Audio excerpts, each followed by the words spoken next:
গ্রামে থাকা প্রিয়জনদের সঙ্গে ঈদুল আজহা উদযাপন শেষে রাজধানীতে ফিরতে শুরু করেছে মানুষ। তবে ঈদের পরও কর্মস্থলমুখী মানুষের চাপ কম। ঈদের আগে যারা টিকিট পাননি তাদের অনেকেই ঢাকা ছাড়ছেন ছুটি কাটাতে, কেউ বা যাচ্ছেন পরিবারের সঙ্গে ঈদের আনন্দ ভাগাভাগি করতে। কেসারেন শেকড় থেকে শিখরে। আমি গ্রামের বাড়ি যাচ্ছি, ঈদের ছুটিতে এরকম করে যাওয়া হয়নি, তাই এখন সরাসরি টিকিট কাটে তারপরে ওখানে যাওয়া হচ্ছে ঈদের ছুটিতে। ঈদের ব্যস্ততার কারণে যাইতে পারি না, এই জন্য ঈদের পরে যাইতেছি। যাইতে পারিনি, আগে টিকিট পাইনি এটার জন্য। আমরা বাড়ি যাই নাই, সেই কারণেই ঈদের পরে রওনা দিচ্ছি বাড়ির দিকে। টিকিটের অনেক চেষ্টা করছিলাম ঈদের আগে, কিন্তু টিকিট পাইনি। আমি আমার দেশের বাসায় যাচ্ছি, আমার দাদি দাদা ওরা ফ্যামিলি সবাই ওইখানে আছে।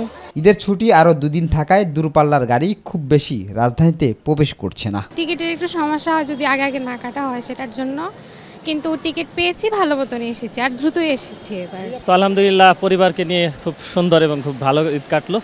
আমি খুবই হ্যাপি, যাওয়ার পথে এবং আসার পথে নির্বিঘ্নে খুবই ভালো লাগছে। পরিবহন সংশ্লিষ্টরা বলছেন ঈদের পরে এবার লম্বা ছুটি খুব জরুরি না হলে লোকজন এখনো সেভাবে ঢাকা ফিরতে শুরু করেননি। আগে যে রেগুলার যে দামটা ছিল টিকিটের, এটা কিন্তু এখন নেই। তারা কিন্তু অনেক চড়া দাম নিচ্ছে, যেখানে 500 টাকার জায়গায় 1000 টাকা নিচ্ছে।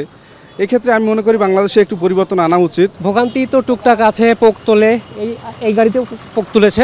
ঢাকা ফিরছেন এমন অনেক যাত্রী জানিয়েছেন ট্রেনে ও বাসে এখনো যাত্রীর চাপ কিছুটা কম থাকায় অপেক্ষাকৃত স্বাচ্ছন্দ্যে ভ্রমণ সম্ভব হচ্ছে।